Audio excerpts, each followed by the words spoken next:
காக்கும் தழைய போட்டு பாடுபடு ஜல்லக்கண்ணு. ஆத்தூரு கிச்சடி சம்பா, ஆத்தூரு கிச்சடி சம்பா பார்த்து வாங்கி வித விதைச்சி, ஆத்தூரு கிச்சடி சம்பா பார்த்து வாங்கி வித விதைச்சி, நாத்த பறிச்சு நட்டு போடு சின்ன கண்ணு. தண்ணிய ஏத்தம் புடிச்சு இறச்சி போடு ஜல்லக்கண்ணு. நாத்த பறிச்சு நட்டு போடு சின்ன கண்ணு. தண்ணிய ஏத்தம் புடிச்சு இறச்சி போடு ஜல்லக்கண்ணு. கருத நல்லா விளைய வச்சு மருத சில்லாள வச்சு, கருத நல்லா விளைய வச்சு மருத சில்லாள வச்சு, அறுத்து போடு களத்து மேட்டில சின்ன கண்ணு. நல்லா அடிச்சு தூசி அளந்து போடு ஜல்லக்கண்ணு. பொதிய ஏற்றி வண்டியில பொள்ளாச்சி சந்தையிலே, பொதிய ஏற்றி வண்டியில பொள்ளாச்சி சந்தையிலே, விருதுநகர் வியாபாரிக்கு சின்ன கண்ணு. வேளாண் பெருமக்களுக்கு அன்பு வணக்கம். இன்றைய பொன் விளையும் பூமி நிகழ்ச்சியில் முதலில் வருவது வேளாண் செய்திகள், வேளாண் ஆலோசனை நேரம், வேளாண் சந்தை நிலவரம், வேளாண் வானிலை, வேளாண் தொழில்நுட்பம். இன்றைய வேளாண் தொழில்நுட்ப பகுதியில் பசு மற்றும் எருமை இனப்பிரிவின் செயல்பாடுகளும் மற்றும் அதன் இனப்பெருக்க மேலாண்மையும் குறித்து விரிவாக விவரிக்கின்றார் காஞ்சிபுரம் மாவட்டம் காட்டுப்பாக்கம் கால்நடை அறிவியல் முதுகலை ஆராய்ச்சி நிலைய பேராசிரியர் டாக்டர் கே கிருஷ்ணகுமார் அவர்கள். இனி தொடர்வது வேளாண் செய்திகள். வேளாண் பெருமக்களுக்கு அன்பு வணக்கம். வணக்கம். வேளாண் செய்திகள். முதலில் வருவது மாத்தி யோசிச்சேங்க. பரண்மேல் ஆடு வளர்த்து பயனடைந்த சிவகங்கை மாவட்டம் இளையான்குடி பகுதியைச் சேர்ந்த வேளாண்மையாளர் திரு ஜே டான்பாஸ்கோ அவர்கள் தரும் செய்திகள். வேளாண் ஆலோசனை நேரத்தில் தமிழ்நாடு வேளாண்மை பல்கலைக்கழகம் வழங்கும் வேளாண் மண்டலங்களுக்கான வேளாண் ஆலோசனை மற்றும் இன்றைய தாவர பகுதியில் பிளம்ஸ். இன்றைய வேளாண் சந்தையில் வேளாண் ஒழுங்குமுறை விற்பனை கூடங்களில் வேளாண் விளைபொருட்களின் இன்றைய விலை நிலவரம். மதுரை அண்ணாநகர் உழவர் சந்தையில் காய்கறிகளின் இன்றைய விலை நிலவரம். திருச்சி திருவரங்கம் மலர் சந்தையில் வணிக மலர்களின் இன்றைய விலை நிலவரம். தமிழ்நாடு பட்டுக்கூடு மற்றும் கச்சா பட்டு நூலின் விலை நிலவரம். வேளாண் வானிலையில் மாநிலத்தில் சராசரி வானிலை அறிவிக்கை. உழவர் மற்றும் மீனவர்களுக்கான வானிலை முன்னறிவிப்பு. விரிவான செய்திகள். மாத்தி யோசிச்சேங்க. வேளாண்மையாளர்களின் வாழ்வாதாரத்தை மேம்படுத்துவதில் ஆடு வளர்ப்பும் முக்கிய பங்கு வகிக்கிறது. அந்த வகையில் பரண்மேல் ஆடு வளர்த்து பயனடைந்த சிவகங்கை மாவட்டம் இளையான்குடி பகுதியை சேர்ந்த வேளாண்மையாளர் திரு ஜே டான்போஸ்கோ அவர்களை சந்தித்த போது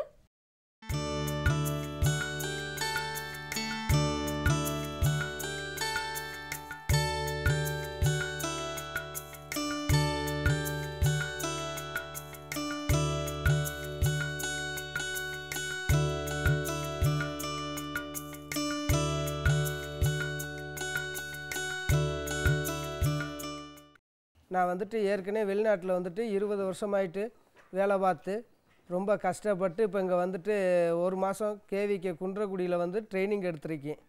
ட்ரைனிங் எடுத்து அதுக்கு பிற்பாடு இந்த பண்ணையை செய்கிறதுக்கு நிறைய இடங்களுக்கு கேவிகேலேருந்து எங்களை கூட்டிகிட்டு போய் காமிச்சிருக்காங்க. அதை பூரா பார்த்துட்டு அதே போல் ஒரு நல்ல ஒரு நுணுக்கமாக செய்யணுங்கிற மாதிரி செஞ்சுருக்கேன். இப்போ செஞ்சு 1 வருஷம் 2 மாதம் ஆயிடுச்சு. நல்லா போயிட்டுருக்கு, எந்த ஒரு கஷ்டங்களும் இல்லை. அதுக்கு இடையில் கேவிகே குன்றக்குடியிலேருந்து எங்களை கேரளா அங்கங்கே வெளியிலலாம் கூட்டிகிட்டு போய் எங்களுக்கு நிறையா ட்ரைனிங் கொடுத்துருக்காங்க. கூட்டி போய் ஒவ்வொரு இடங்களையும் பண்ணைகளை காமிச்சு ஏதாவது மாற்று இது என்ன செய்யலாம் அப்படிங்கிற அந்த விளக்கங்கள்லாம் சொல்லி கொடுத்துருக்காங்க. அதுக்கு பிற்பாடு இப்போ இன்னமும் இதை எப்படி டெவலப் பண்ணலாம் அப்படிங்கிறத பற்றி நாங்களும் ரொம்ப யோசிச்சுக்கிட்டு இருக்கிறோம். இப்போ நான் 165 ஆட்டிலேருந்து ஆரம்பித்து இப்போ நான் 450 ஆடு வரலும் வச்சு வளர்த்துக்கிட்டு இருக்கிறேன். நல்லா போயிட்டுருக்கு. இந்த தொழில் செய்கிறது ரொம்ப லாபகரமான தொழில்.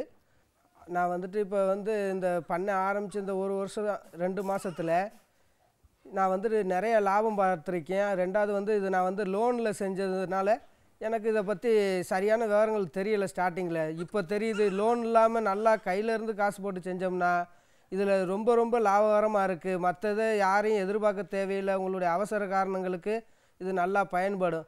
சாதாரணமாக நீங்கள் ஒரு 25 ஆடு வச்சு வளர்த்திங்கன்னா கூட போதும், நல்ல லாபம் கிடைக்கும். இதில் இதுக்கு நாங்கள் 6 மாதத்துக்கு ஒருக்கா தடுப்பூசி போடுறோம்.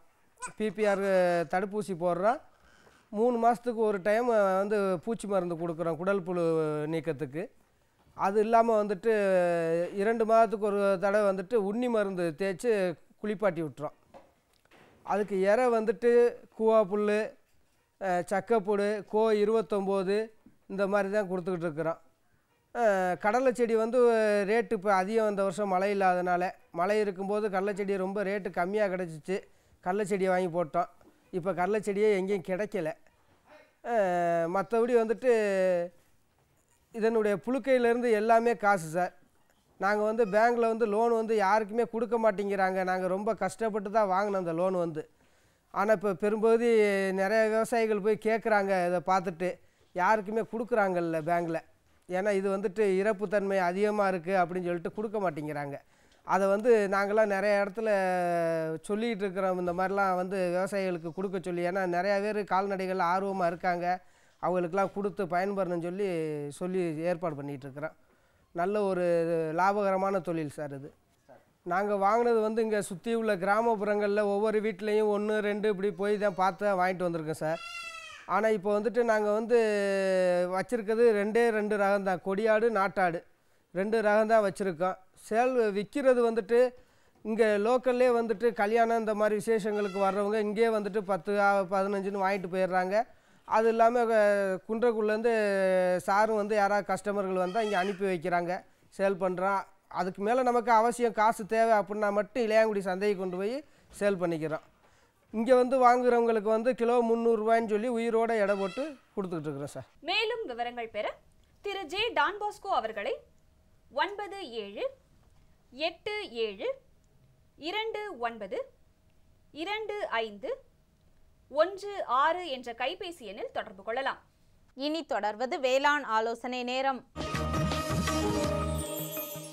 இந்திய வானிலைத்துறை மற்றும் தமிழ்நாடு வேளாண்மை பல்கலைக்கழகத்தின் வேளாண் காலநிலை ஆராய்ச்சி மையம் கோயம்புத்தூர் இணைந்து வழங்கும் வேளாண் மண்டலங்களுக்கான வேளாண் ஆலோசனை. மேற்கு மண்டல விவசாயிகளுக்கான வேளாண் ஆலோசனை. மழை பெய்தவுடன் பூசணி வகை பயிர் மற்றும் காய்கறி விதைகளை ஆடிப்பெருக்கில், அதாவது 3/8/2017 அன்று நடவு செய்ய நிலம் தயாரிக்கவும். வால்பாறை பகுதிகளில் தேயிலையில் இலைக்கருகள் நோய் தென்பட வாய்ப்புள்ளது. ஒரு ஹெக்டருக்கு 200 மில்லிலிட்டர் ஹெக்ஸாகோனசோல் மற்றும் 210 கிராம் காப்பர் ஆக்சிகுளோரைடு மருந்துகளை தண்ணீரில் கலந்து மழையில்லாத நேரங்களில் தெளிக்க வேண்டும். நிலவும் வானிலையில் கறவை மாடுகளில் மடிவீக்க நோயை கட்டுப்படுத்த பொட்டாசியம் பெர்மாங்கனேட் கொண்டு பால் மடியை கறப்பதற்கு முன்னும் பின்னும் சுத்தம் செய்ய வேண்டும். வரும் வாரத்தில் மிதமான மழை எதிர்பார்க்கப்படுகிறது. 18 நாட்களுக்கு மேலான தக்காளி நாற்றங்காலுக்கு நீரில் கரையக்கூடிய ஆல் 19 உரத்தினை லிட்டருக்கு 5 கிராம் என்ற விகிதத்தில் கலந்து நீரில் ஊற்றவும். இதன் மூலம் தரமான நாற்றுகளை பெறலாம். காவிரி டெல்டா மண்டல விவசாயிகளுக்கான வேளாண் ஆலோசனை. அடுத்த சில தினங்களுக்கு மிதமான மழை எதிர்பார்க்கப்படுவதால் குறுவை நெற்பயிருக்கு மேலுரம் இடுவதை தவிர்க்கவும். குறுவை பயிரில் ஆனைக்கொம்பன் பூச்சியின் தாக்குதல் தென்படுகிறது. இதனை கட்டுப்படுத்த ஏக்கருக்கு பைப்ரோனில் 0.3 Gயை 6 கிலோ வீதம் சம அளவு மணலுடன் கலந்து இட வேண்டும். சம்பா சாகுபடி செய்ய உள்ள நிலத்தினை உழுது தயார்படுத்த வேண்டும். வரும் தினங்களில் காற்றின் வேகம் அதிகமாக இருப்பதால் வாழை மரங்களுக்கு முட்டு கொடுக்க வேண்டும். கால்நடைகளுக்கு பசுந்தீவனம் மற்றும் அடர் தீவனத்தை 70க்கு 30 என்ற சதவிகிதத்தில் கொடுக்க வேண்டும். மழையில்லாத நாட்களில் நிலக்கடலை விதைத்த 40 முதல் 45 நாட்களுக்குள் ஹெக்டருக்கு 400 கிலோ ஜிப்சத்தை செடிகளின் ஓரமாக இட வேண்டும். நிலக்கடலை விதைத்த 35 மற்றும் 45ஆம் நாட்களில் ஹெக்டருக்கு 5.5 கிலோ நிலக்கடலை ரிச் தெளிக்க வேண்டும். தெற்கு மண்டலம் 1ற்கு உட்பட்ட மாவட்டங்களுக்கான வேளாண் ஆலோசனை. வரும் தினங்களில் எதிர்பார்க்கப்படும் அதிக வெப்பநிலையின் தாக்கத்தை குறைக்க கால்நடைகளுக்கு குளிர்ந்த நீர் மற்றும் பசுந்தீவனங்களை போதிய அளவு அளிக்கவும். கொட்டகையை சுற்றிலும் கோணி பைகளை கட்டி நீரை தெளித்து அதிக வெப்பநிலையின் தாக்கத்தை மட்டுப்படுத்த வேண்டும். தெற்கு மண்டலம் 2ற்கு உட்பட்ட மாவட்டங்களுக்கான வேளாண் ஆலோசனை. தக்காளியில் இலைத்துளைப்பான் தாக்குதலை கட்டுப்படுத்த வேப்பங்கொட்டை வடிநீர் 3% தெளிக்க வேண்டும். தற்போது நிலவி வரும் வானிலையின் காரணமாக கால்நடைகளில் அயற்சி ஏற்படும் வாய்ப்புகள் உள்ளதால் கால்நடை வளர்ப்போர் தங்களின் கால்நடைகளுக்கு நாள் ஒன்றுக்கு 30 கிராம் தாது உப்பு கலவை கொடுக்க வேண்டும். மேலும் மருத்துவரின் ஆலோசனையுடன் கன்றுகளுக்கு குடற்புழு நீக்கம் செய்தல் வேண்டும். பூப்பயிர்களான சம்பங்கி சாகுபடியில் தற்போது மாவு பூச்சியின் தாக்குதல் பரவலாக தென்படுகிறது. இதனை கட்டுப்படுத்த ஒரு ஹெக்டேருக்கு 500 மில்லி டைமித்தோயேட் 30 EC அல்லது 500 மில்லி மீத்தைல் டெமட்டான் 25 EC என்ற மருந்துகளில் ஏதேனும் ஒன்றை கலந்து தெளித்து கட்டுப்படுத்தலாம். மலைப்பிரதேச மண்டல விவசாயிகளுக்கான வேளாண் ஆலோசனை. நீலகிரி மாவட்டத்தில் அடுத்த 5 நாட்களுக்கு மிதமான மழை எதிர்பார்க்கப்படுகிறது. நீலகிரி மாவட்டத்தில் மழை நாட்களில் தண்ணீர் தேங்குவதை தடுக்க தோட்டத்தில் உரிய வடிகால் வசதி செய்ய வேண்டும். வானம் மேகமூட்டமாக இருப்பதால் மலை காய்கறி பயிர்களில் பூஞ்சான் தாக்குதல் பரவுவதற்கான வாய்ப்புகள் உள்ளது. நூற்புழு தாக்குதலை தவிர்க்க கேரட் பயிரை தொடர்ந்து பயிரிடாமல் மாற்று பயிரை பயிரிட்டு பயிர் சுழற்சியை மேற்கொள்வது அவசியம். வடமேற்கு மண்டல விவசாயிகளுக்கான வேளாண் ஆலோசனை. தென்மேற்கு பருவமழையின் தாக்கம் அறவே காணப்படாததால் பகல் மற்றும் இரவு வெப்ப அளவுகள் உயரும். இதன் காரணமாக கோழிகளில் வெப்ப அயற்சி காணப்படும். தீவன எடுப்பும் குறைய வாய்ப்புள்ளது. ஆயினும் காற்றின் வேகம் பிற்பகலுக்கு மேல் சற்று உயர்ந்து வீசும் என்பதால் முட்டை உற்பத்தி குறையும் அளவிற்கு தீவன எடுப்பு குறையாது. வரும் வாரத்தில் லேசான மழை வரும் என எதிர்பார்ப்பதால் நிலக்கடலை பயிரில் நிலக்கடலை ரிச் என்ற ஊட்டச்சத்தை மழை பெய்தவுடன் ஒரு ஏக்கருக்கு 2 கிலோ வீதம் 200 லிட்டர் நீரில் கலந்து தெளிக்க வேண்டும். அவ்வாறு செய்வதால் நிலக்கடலை பயிரில் விழுதுகள் நன்றாக இறங்கி அதன் காய்கள் பிடிக்க வாய்ப்புள்ளது. வடகிழக்கு மண்டல விவசாயிகளுக்கான வேளாண் ஆலோசனை. செம்மறியாடு மற்றும் வெள்ளாடுகளுக்கு கால்நடை மருத்துவரின் பரிந்துரைப்படி குடற்புழு நீக்க மருந்தினை அளிக்க வேண்டும். புறக்கடை கோழி வளர்ப்போர் கோழிகளுக்கு வெள்ளை கழிச்சல் நோய்க்கான ராணிகட் தடுப்பூசி போட்டுக்கொள்ள வேண்டும். நெல் தரிசு உளுந்து மற்றும் பச்சை பயிரில் மேல் சாம்பல் நோயினை கட்டுப்படுத்த 5% வேப்பங்கொட்டை சாறு கரைசல் அல்லது ஏக்கருக்கு 400 கிராம் மென்கோசெப் அல்லது 1 கிலோ நனையும் கந்தகத்தூளை காலை அல்லது மாலை வேளையில் தெளிக்கவும். அதிக மழை பெறும் மண்டல விவசாயிகளுக்கான வேளாண் ஆலோசனை. வரும் நாட்களில் 35 மில்லிமீட்டர் அளவு மழை பெய்ய வாய்ப்புள்ளது. ரப்பர் மரத்தில் பாலித்தீன் ரெயின்காட்டை மரத்தின் பால் வடியும் பகுதியில் மேல் பொருத்த வேண்டும். இதனால் மழை காலத்திலும் பால் வெட்டலாம். மிளகு பயிரில் மழை இருக்கும் பட்சத்தில் வேர்விட்ட மிளகு குச்சிகளை நடவு செய்யலாம். புதிதாக நடவு செய்யப்பட்ட பழ மரங்கள் மற்றும் மரவாசனை பயிர்களில் வட்டப்பாத்தி அமைத்து மழை நீரினை சேமிக்க வேண்டும். மேற்கூறப்பட்ட ஆலோசனைகளை பின்பற்றி வேளாண்மையாளர்கள் பயன்பெறுமாறு கேட்டுக்கொள்ளப்படுகின்றார்கள். தொடரும் வேளாண் ஆலோசனை நேரத்தில் இன்றைய தாவர பகுதியில் பிளம்ஸ். இதன் சாகுபடி முறைகள் குறித்து காண்போம். மண் மற்றும் தட்ப வெப்பநிலை. நல்ல வடிகால் வசதியுடைய செம்மண் கலந்த களிமண் மிகவும் ஏற்றது. மண்ணின் கார அமிலத்தன்மை 5.8 முதல் 6.2 வரை இருக்க வேண்டும். கடல் மட்டத்திலிருந்து 1200 மீட்டர் உயரமுள்ள பகுதிகளில் இதனை பயிரிடலாம். பருவம் ஜூலை முதல் ஆகஸ்ட் வரை. ரகங்கள் ரூபியோ, ஹேல், கேவியோட்டா மற்றும் அபண்டன்ஸ். ஒருங்கிணைந்த ஊட்டச்சத்து மேலாண்மை. காய்க்கும் மரங்களுக்கு அக்டோபர் மற்றும் நவம்பர் மாதங்களில் மரம் ஒன்றிற்கு மக்கிய தொழு உரம் 30 கிராம், 500 கிராம் தழைச்சத்து, 1 கிலோ மணிச்சத்து மற்றும் சாம்பல் சத்துக்களை அளிக்க வேண்டும். மகசூல் மரம் ஒன்றிலிருந்து வருடத்திற்கு 25 முதல் 30 கிலோ வரை பழங்கள் கிடைக்கிறது. மேலும் விவரங்கள் பெற www.agritech.tnau.ac.in என்ற இணையதளத்தை பார்க்கவும். விளம்பர இடைவேளைக்கு பிறகு வேளாண் செய்திகள் தொடரும்.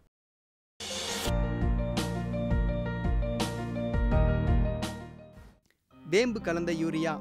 சிறந்த உற்பத்திக்காக வேம்பு கலந்த யூரியா நம் நாட்டிலேயே 70 லட்சம் டன்னாக அதிகரிக்க 6 ஆலைகள் சீரமைக்கப்படுகின்றன.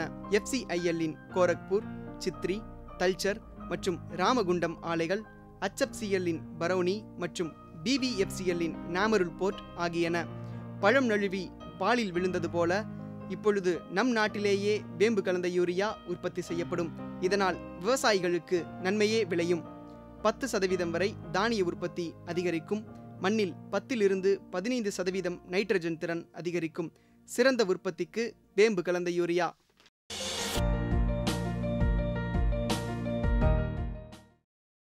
இனி வருவது வேளாண் சந்தை. வேளாண் சந்தையில் தமிழ்நாடு ஒழுங்குமுறை விற்பனை கூடங்களில் வேளாண் விளைபொருட்களின் இன்றைய விலை நிலவரம் குவிண்டாலுக்கு. சோளம் சிவப்பு திருமங்கலத்தில் குறைந்தபட்சமாக 3000 ரூபாய்க்கும் அதிகபட்சமாக 3500 ரூபாய்க்கும், கள்ளக்குறிச்சியில் குறைந்தபட்சம் மற்றும் அதிகபட்சமாக 1469 ரூபாய்க்கும், மக்காச்சோளம் மஞ்சள் குன்னத்தூரில் 1650 முதல் 1900 ரூபாய்க்கும், பல்லடத்தில் 1670 முதல் 1870 ரூபாய்க்கும், நெல் 1001 சங்கரன்கோவிலில் 1600 முதல் 1700 ரூபாய்க்கும், கேழ்வரகு கள்ளக்குறிச்சியில் 2833 முதல் 2843 ரூபாய்க்கும், குறிஞ்சிப்பாடியில் 2659 முதல் 2709 ரூபாய்க்கும், டிவி கம்பு விழுப்புரத்தில் குறைந்தபட்சம் மற்றும் அதிகபட்சமாக 2739 ரூபாய்க்கும், விக்கிரவாண்டியில் 1663 முதல் 1701 ரூபாய்க்கும், பருத்தி MCU 5 வடமதுரையில் 4200 முதல் 4600 ரூபாய்க்கும், உசிலம்பட்டியில் 4000 முதல் 4200 ரூபாய்க்கும் விற்கப்பட்டது. மதுரை அண்ணாநகர் உழவர் சந்தையில் காய்கறிகளின் இன்றைய விலை நிலவரம். கத்தரிக்காய் 1 கிலோ 30 ரூபாய்க்கும், வெண்டைக்காய் 1 கிலோ 36 ரூபாய்க்கும், அவரைக்காய் 1 கிலோ 42 ரூபாய்க்கும், சின்ன வெங்காயம் 1 கிலோ 65 ரூபாய்க்கும், பெரிய வெங்காயம் 1 கிலோ 15 ரூபாய்க்கும், பச்சை மிளகாய் 1 கிலோ 54 ரூபாய்க்கும், தக்காளி 1 கிலோ 60 ரூபாய்க்கும், இஞ்சி 1 கிலோ 50 ரூபாய்க்கும், கீரைகள் கட்டு 1 5 ரூபாய்க்கும், கருவேப்பிலை 1 கிலோ 40 ரூபாய்க்கும், கொத்தமல்லி 1 கிலோ 35 ரூபாய்க்கும், புதினா 1 கிலோ 30 ரூபாய்க்கும் விற்பனை செய்யப்பட்டது. திருச்சி திருவரங்கம் மலர் சந்தையில் வணிக மலர்களின் இன்றைய விலை நிலவரம். கத்தரி ரோஸ் 20 பூக்கள் கொண்ட ஒரு பாக்கெட்டின் விலை 160 ரூபாய்க்கும், மல்லிகை 1 கிலோ 250 ரூபாய்க்கும், முல்லை 1 கிலோ 600 ரூபாய்க்கும், கனகாம்பரம் 1 கிலோ 50 ரூபாய்க்கும், செண்டுமல்லி 1 கிலோ 50 ரூபாய்க்கும், வாடாமல்லி 1 கிலோ 200 ரூபாய்க்கும், பட்டன் ரோஸ் 1 கிலோ 20 ரூபாய்க்கும், துளசி 1 கிலோ 20 ரூபாய்க்கும், சம்பங்கி 1 கிலோ 160 ரூபாய்க்கும், அரளி 1 கிலோ 180 ரூபாய்க்கும், சாமந்தி 1 கிலோ 200 ரூபாய்க்கும், காக்கடா 1 கிலோ 200 ரூபாய்க்கும், கோழிக்கொண்டை 1 கிலோ 100 ரூபாய்க்கும், விரிச்சிப்பூ 1 கிலோ 160 ரூபாய்க்கும் விற்பனை செய்யப்பட்டது. தமிழ்நாடு பட்டுக்கூடு விற்பனையில் முன்னணி நகரங்களில் விலை நிலவரம். தருமபுரியில் மஞ்சள் பட்டுக்கூடு அதிகபட்சம் மற்றும் குறைந்தபட்சம் மற்றும் சராசரியாக 271 ரூபாய்க்கும், வெண்பட்டுக்கூடு கிலோ ஒன்றிற்கு அதிகபட்சமாக 510 ரூபாய்க்கும், குறைந்தபட்சமாக 320 ரூபாய்க்கும், சராசரியாக 419 ரூபாய்க்கும், சேலத்தில் மஞ்சள் பட்டுக்கூடு கிலோ ஒன்றிற்கு அதிகபட்சம் குறைந்தபட்சம் மற்றும் சராசரியாக 230 ரூபாய்க்கும், வெண்பட்டுக்கூடு கிலோ ஒன்றிற்கு அதிகபட்சமாக 430 ரூபாய்க்கும், குறைந்தபட்சமாக 417 ரூபாய்க்கும், சராசரியாக 424 ரூபாய்க்கும், கோவையில் வெண்பட்டுக்கூடு கிலோ ஒன்றிற்கு அதிகபட்சமாக 469 ரூபாய்க்கும், குறைந்தபட்சமாக 330 ரூபாய்க்கும், சராசரியாக 405 ரூபாய்க்கும், காஞ்சிபுரம் அண்ணா பட்டு பரிமாற்றகத்தில் பல்முனை கச்சாப்பட்டின் விலை கிலோ ஒன்றிற்கு அதிகபட்சம் குறைந்தபட்சம் மற்றும் சராசரியாக 2990 ரூபாய்க்கும் விற்பனை செய்யப்பட்டது. இனி வருவது வேளாண் வானிலை. மாநிலத்தில் சராசரி வானிலை அறிவிப்பு. காற்றின் வெப்பநிலை அதிகபட்சமாக 35.7 டிகிரி செல்சியஸ் ஆகவும் குறைந்தபட்சமாக 26.2 டிகிரி செல்சியஸ் ஆகவும், காற்றின் ஒப்பு ஈரப்பதம் 55.9% காற்றின் வேகம் மணிக்கு 7.1 கிலோமீட்டர் ஆகவும், மண்ணின் ஈரப்பதம் 15 சென்டிமீட்டர் ஆழத்தில் 16.9% மண்ணின் வெப்பநிலை 15 சென்டிமீட்டர் ஆழத்தில் 32.1 டிகிரி செல்சியஸ் ஆகவும், மழையின் அளவு 0.3 மில்லிமீட்டர் ஆகவும், சூரிய கதிர்வீச்சு 478.7 கலோரி பெர் சென்டிமீட்டர் ஸ்கொயர் ஆகவும், வளிமண்டல அழுத்தம் 958.8 ஹெக்டா பாஸ்கல் அளவாகவும், இலையின் ஈரப்பதம் 4 மணி நேரம் வரையும் காணப்பட்டது. வானிலை முன்னறிவிப்பு. உழவர்களுக்கான வானிலை முன்னறிவிப்பு. மழையோ அல்லது இடியுடன் கூடிய மழையோ தமிழகம் மற்றும் புதுச்சேரியின் ஒரு சில இடங்களில் பெய்யக்கூடும். மீனவர்களுக்கான வானிலை முன்னறிவிப்பு. பலமான காற்று தென்மேற்கு திசையிலிருந்து மணிக்கு 45 முதல் 55 கிலோமீட்டர் வேகத்தில் தமிழகம் மற்றும் புதுச்சேரி கடலோர பகுதிகளில் வீசக்கூடும். இத்துடன் இன்றைய வேளாண் செய்திகள் நிறைவடைந்தன. நன்றி, வணக்கம். மீண்டும் நாளைய வேளாண் செய்திகளில் சந்திப்போம். நன்றி, வணக்கம். சரிங்க சரிங்க. இவ்ளோ நேரம் சிரிச்சு யார்கிட்ட பேசிட்டு இருந்தீங்க? விவசாயிகள் கால் சென்டர் நிபுணர்கிட்ட பயிர்கள் பத்தின யோசனை கேட்டுட்டு இருந்தேன். காலையில சரி, மதியானம் கூடவா? விவசாயிகள் கால் சென்டர் காலையில 6 மணில இருந்து ராத்திரி 10 மணி வரை திறந்திருக்கும். ஞாயிற்றுக்கிழமை கூடவா? ஆமா, வருஷத்துல 365 நாளும் திறந்திருக்கும். விவசாயம் சம்பந்தப்பட்ட பிரச்சனைகளுக்கு தங்கள் மொழியில் உடனே தீர்வு பெற இந்தியாவில் எங்கிருந்தும் எந்த போன் மூலமும் தேசிய ஹெல்ப்லைன் நம்பர் 1800 தொடர்பு கொள்ளவும். கால்நடைகளை பொறுத்தவரை மாட்டினம் மற்றும் அதன் பராமரிப்பு முறைகள் தனித்துவம் பெற்றவையாக உள்ளன. அந்த வகையில் பசு மற்றும் எருமை இனப்பிரிவின் செயல்பாடுகளும் மற்றும் அதன் இனப்பெருக்க மேலாண்மையும் குறித்து விரிவாக விவரிக்கின்றார் காஞ்சிபுரம் மாவட்டம் காட்டுப்பாக்கம் கால்நடை அறிவியல் முதுகலை ஆராய்ச்சி நிலைய பேராசிரியர் டாக்டர் கே கிருஷ்ணகுமார் அவர்கள்.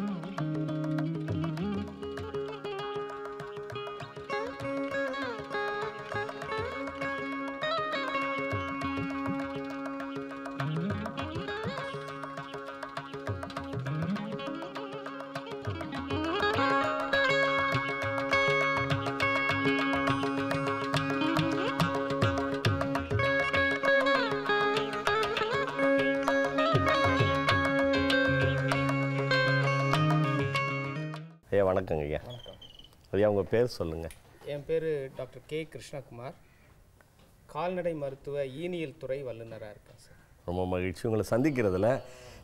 இங்கே பார்த்தோன்னா நம்ம நிற்கிற இடத்த பார்த்தோன்னா வெறும் கன்றுக்குட்டிங்களாக இருக்கு. அது தாயோட சேராமல் இது என்ன செயற்கை கன்றுக்குட்டிங்களா இல்லை நீங்கள் இது என்னுடைய உங்களுடைய அறிவியல் பூர்வமான கருத்து என்ன இந்த கன்றுக்குட்டிங்களை ஏன் அப்படிங்கிறது வந்து சார் 5 பிரிவுகளை கொண்டது இந்த மாட்டின பிரிவு. முதல் பிரிவில் நம்ம நின்றுட்டு இருக்கோம். நம்ம என்ன மாட்டு என்னங்க இது? இது வந்து ஜெர்சி மற்றும் சிந்தி கலப்பினம். ஜெர்சி 50%, சிந்தி 50% கொண்ட கலப்பின மாடுகள். அந்த பக்கம் நிற்கிறது வந்து நம்ம முர்ரா இன மாடுகள், எருமை இனம் முர்ரா, டெல்லி எருமைன்னு சொல்லுவோம் இல்லைங்களா, அந்த முர்ரா இனம் தான் அந்த இது பாலுக்கு சிறந்த இனம். இந்த ஜெர்சி சிந்தி கலப்பினம் வந்து இங்கே ஏன் வச்சிருக்கோம் அப்படின்னு சொன்னால், அதாவது இந்த யூனிட், அதாவது இந்த பிரிவோட முக்கிய நோக்கம் என்னன்னு பார்த்தீங்கன்னா, நம்ம சீதோஷ்ண நிலைக்கு தகுந்த மாட்டினங்களை உருவாக்கி மக்களுக்கு வந்து அதை தெரியப்படுத்தணும் அப்படிங்கிற எண்ணத்தில் தான் இந்த பண்ணையானது ஆரம்பிக்கப்பட்டது. இதில் சிந்தி ஜெர்சி ஏன் கலந்துருக்கோம் அப்படின்னு சொன்னால், சிந்தி மாடு வந்து நம்ம நாட்டினம். இப்போ பாகிஸ்தானில் சிந்து மாகாணம் இருந்தால் கூட நம்ம நாட்டு இனத்தை சேர்ந்தது. அதே மாதிரி ஜெர்சி வந்து வெளிநாட்டு இனத்தை சேர்ந்தது. இந்த வெளிநாட்டு இன ஜெர்சி வந்து 25லிருந்து 30 லிட்டர் பால் வரைக்கும் தரக்கூடிய இனம். சிந்தி வந்து ஒரு 5லிருந்து 6 லிட்டர் வரைக்கும் தரக்கூடிய இனம். ரெண்டையும் கலப்பினம் செய்யும்போது நம்ம வந்து ஜெர்சி சிந்தி 15 லிட்டர் வரைக்கும் பால் கறக்கக்கூடிய இனங்களை உற்பத்தி செய்யும் பிரிவாக இது இருக்குது. இப்போ அது எனக்கு என்னன்னா, நீங்கள் சொன்ன மாதிரி ஜெர்சியை விட்டால் ஒரு 25 லிட்டர் கறக்குது, சிந்தி மாடு 15 லிட்டர் கறக்குதுங்க. அது ரெண்டும் கலப்பினம் பண்ணுறதுனால நமக்கு பால் பெருக்க வகையில் நட்டம் தானங்க ஐயா. இதில் வந்து என்னன்னு பார்த்தீங்கன்னா சார், ஜெர்சிங்கிறது வந்து வெளிநாட்டு இனம்னு ஏற்கனவே சொன்னேன். அந்த வெளிநாட்டு இனம் நம்ம சீதோஷ்ண நிலையை தாங்கக்கூடிய சக்தி இல்லாத இனம். அதே மாதிரி அந்த இனம் இங்கே வந்தோடனே நோய் தாக்கத்திற்கு உட்படக்கூடிய இனம். ஓ சரிங்க. இது ரெண்டும் நம்ம பாலை மட்டுமே முக்கிய குறிக்கோளாக வச்சுருந்தோம் அப்படின்னு சொன்னால், இந்த ரெண்டும் தாக்கத்துக்கு உட்படும் பொழுது அந்த மாடு இங்கே வந்து சரியாக வளராது, சரியாக பால் கொடுக்காது. நமக்கு தேவை உடல் ஆரோக்கியமும் வேணும், இந்த வெயிலை தாங்கக்கூடிய சீதோஷ நிலைக்கு உகந்தவாறும் இருக்கணும், பாலும் வேணும். ஆமாம். அப்போ நம்ம நாட்டு இனம் வந்து பால் கம்மியாக கொடுக்கும், ஆனால் அது வந்து நோய் தாக்கத்துக்கு எதிர்ப்புத்தன்மையுடையதாக இருக்கும், சீதோஷ நிலைக்கு தகுந்தவாறும் இருக்கும். ஒன்று வந்து பால் கம்மியாக கொடுக்கறது நமக்கு விரும்பத்தகாத ஒரு குணம். அதை மேம்படுத்துறதுக்காக வேண்டி சிந்தியையும் ஜெர்சியையும் கலப்பினம் செய்யும்போது அந்த ஜெர்சிக்குள்ள பால் நல்லா கறக்கக்கூடிய ஒரு தன்மையை இந்த மாடு பெற்றிருக்குது, கன்றுக்குட்டி பெற்றுக்கொள்கிறது. அதோட வந்து பார்த்தீங்கன்னா இந்த கன்றுக்குட்டி இந்த சீதோஷ்ண நிலையை தாங்கக்கூடிய சக்தியுடையதாகவும் இருக்குது. அப்போ நமக்கு தேவையான ரெண்டுமே கிடைக்கிறதுனால 15 லிட்டர் கறந்தா கூட நம்ம நாட்டுக்கு, நம்ம சீதோஷ்ண நிலைக்கு, நம்மளோட விவசாயிகளுக்கு ஏற்ற வகையில் இருக்குது. ஓ, ரொம்ப சரிங்க. இப்போ தனிமைப்படுத்துறதுல அதில் என்ன தத்துவம் அடங்கி இருக்குதுங்க? இப்போ நாங்கள் என்ன பண்ணுறோம் அப்படின்னு சொன்னால், கண்ணு பிறந்த உடனே அதை வந்து தாயிட்டிருந்து பிரிச்சுருவோம். தாயையும் சேயையும் பிரிக்கிறது வந்து ஒரு பாவம் தான், பால் குடிக்கிற பருவம் இல்லைங்களா? பருவம் தான். ஆனால் ஏன் இப்படி பண்ணுறோம் அப்படின்னு கேட்டிங்கன்னா, நம்ம நாட்டில் விவசாயிகள் என்ன பண்ணுவாங்க, கண்ணுக்குட்டி பிறந்த உடனே அந்த கண்ணுக்கு பால் கொடுக்கறதுக்கு கரெக்டாக சரியான அளவில் கொடுக்க மாட்டாங்க. என்ன பண்ணுவாங்கன்னா, கேட்டால் ஒரு காம்பு அப்படியே வந்து கண்ணுக்குட்டிக்கு விட்டுறேன்னு சொல்லுவாங்க. அந்த காம்பில் பால் வருதா இல்லையானே அவங்களுக்கு தெரியாது. காம்பில் வந்து நோய் தாக்கத்துக்கு உட்பட்டு இருந்துச்சு அப்படின்னு சொன்னால் அந்த கண்ணுக்குட்டிக்கும் நோய் வர்றதுக்கான வாய்ப்பு இருக்கு. இது ஒரு காரணம். இன்னொன்று, அந்த காம்பில் அந்த கண்ணுக்குட்டிக்கு போதுமான பால் இருக்கா இல்லையான்னு அவங்களுக்கு தெரியாது. ஒரு சில நேரங்களில் அதிகமாக இருக்கிறதுக்கும் வாய்ப்பு இருக்கு, ஒரு சில நேரங்களில் கம்மியாக இருக்கவும் வாய்ப்பு இருக்கு. இல்லை, நீங்கள் பிரிச்சதனுடைய தத்துவம் கண்ணுக்குட்டி அப்படின்னு சொன்னால் அதுக்கு வந்து எவ்வளவு பால் கொடுக்கணும் அப்படின்னு சொன்னால் அந்த கண்ணுக்குட்டியோட உடல் எடையில 10% பால் கொடுக்கணும். அதுதான் அது சரிவிகித பால் தரும் முறை. ஒரு கண்ணுக்குட்டி பிறந்த உடனே அதை வெயிட் போடுறோம் இங்கே. சரிங்க. வெயிட் போட்டு அந்த கண்ணுக்குட்டி உதாரணத்துக்கு 35 கிலோ இருக்குன்னு வைங்களேன். சரிங்க. அந்த 35 கிலோ அப்படின்னா அதில் 10% கொடுக்குறோம். 3.5 லிட்டர் அந்த மாட்டுக்கு வந்து கண்ணுக்குட்டிக்கு பால் கொடுக்கணும். 3.5 கிலோவோ 3.5 லிட்டர் கிலோ 3 அது 10%. சரி, 10%. அந்த வெயிட்ல வச்சா கூட 0.2 0.3. சரி, அது சரிங்க.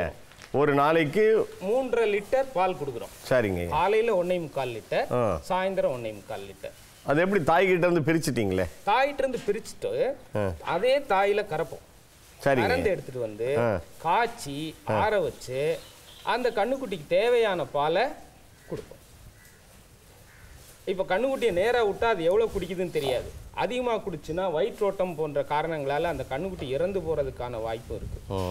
அதே இது வந்து கம்மியாக குடிச்சிருச்சு அப்படின்னு சொன்னால் பற்றாக்குறையினால வளர்ச்சியின்மைக்கான ஒரு உதாரணமாகவும் அடிப்படை காரணமாகவும் அமைஞ்சிடும். இப்போ நீங்கள் பால் கொடுக்குறீங்க, அதே தாய்கிட்ட இருந்து கொண்டு வரீங்க. காய்ச்சறதனுடைய தாத்பரியம் அதாவது இங்கே வந்து பார்த்தீங்கன்னா அதே தாயின்னு சொல்லி சீம்பால் மட்டும்தான் அதே தாயிட்ட இருந்து கொடுப்போம். சரி, 1 நாள் 2 நாளைக்கு 3 நாள் வரைக்கும் அந்த சீம்பால் கொடுப்போம். அந்த சீம்பால் முடிஞ்சிச்சுன்னா எந்த தாயிட்டு இருந்துனாலும் சரி கலந்து கூட கொடுக்கலாம். சரி. ஏன் காய வைக்கிறோம்னா, ஒரு மாட்டுல இருந்து கறந்து கொடுக்கும்போது அதுல சில கிருமிகளும் வரக்கூடிய வாய்ப்பு இருக்கு. அதனால அந்த கண்ணுக்குட்டி நோய் தாக்கத்துக்கு உட்படுறதுக்கும் வாய்ப்பு இருக்கு. அதனால நாங்கள் காய வச்சு கொடுக்கும்போது அந்த நோய் கிருமிகள் அற்ற சுத்தமான பாலை அது கொடுக்கறதுனால பிரச்சனை இல்லாமல் செழுப்பாக வளர்றது. நல்லா காய்ச்சி ஆற வச்சு கொடுக்கும். ஆற வச்சு எப்படி அது ஃபீடிங் பாட்டில் போட்டு அது பாட்டிலில் போட்டு கொடுத்துருவோம்.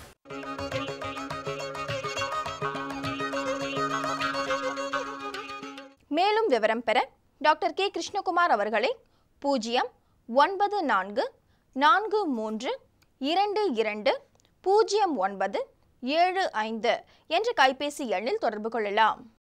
சுகமாய் பரவும் நறுமணத்தில், சுவை எனும் இன்பத் தோட்டத்தில், வளர்ச்சி எனும் பாதையில், மலர்ந்திருக்கும் புன்னகையில், பசுமையான செடிகளில், பெரிய பெரிய வர்த்தகங்களில், தேனீக்களின் ரீங்காரத்தில், மகிழ்ச்சியின் இன்ப ஒலியில்.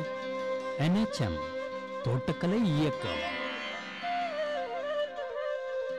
எங்கள் விருப்பம், உங்களது புன்னகை.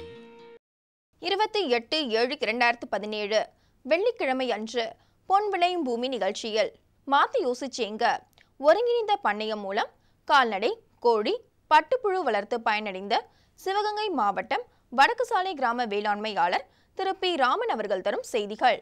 வேளாண் ஆலோசனை நேரத்தில் நாமக்கல், சேலம், தருமபுரி மற்றும் கிருஷ்ணகிரி ஆகிய மாவட்டங்களுக்கான வேளாண் ஆலோசனை மற்றும் இன்றைய தாவர பகுதியில் பீட்ரூட், வேளாண் தொழில்நுட்ப பகுதியில் பசு மற்றும் எருமை இனப்பிரிவின் செயல்பாடுகளும் மற்றும் அதன் இனப்பெருக்க மேலாண்மையும் குறித்த காஞ்சிபுரம் மாவட்டம் காட்டுப்பாக்கம் கால்நடை அறிவியல் முதுகலை ஆராய்ச்சி நிலைய பேராசிரியர் டாக்டர் கே கிருஷ்ணகுமார் அவர்கள் தரும் தகவல்கள் ஆகியன இடம்பெறும். மீண்டும் நாளைய பொன் விளையும் பூமி நிகழ்ச்சியில் சந்திப்போம். நன்றி, வணக்கம்.